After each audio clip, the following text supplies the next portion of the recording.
शतमानं भवति शतायुः पुरुषस्य तेन्द्रिय आयुष्येवेन्द्रिये प्रतितिष्ठति।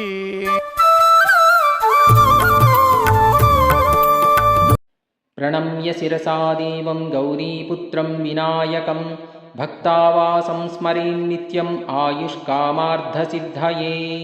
प्रथमं वक्रतुण्डं च एकदन्तं द्वितीयकं तृतीयं कृष्णपिङ्गाक्षं गजवक्त्रं चतुर्धकं लम्बोदरं पञ्चमं च षष्ठं विकटमेव च सप्तमं विघ्नराजं च धूम्रवर्णं तथाष्टमं नवमं बालचन्द्रं च दशमं तु विनायकम् एकादशं गणपतिं द्वादशं तु गजाननं।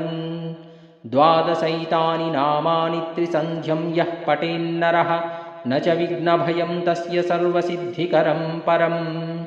विद्यार्थी लभते विद्यां धनार्थी लभते धनं पुत्रार्थी लभते पुत्रान् मोक्षार्थी लभते गतिं। जपेद्गणपतिस्तोत्रं षड्भिर्मासैः फलं लभेत् संवत्सरेण सिद्धिं च लभते नात्र संशयः। अष्टभ्यो ब्राह्मणेभ्यश्च लिखित्वा यः समर्पयेत् तस्य विद्या भवेत् सर्वा गणेशस्य प्रसादतः।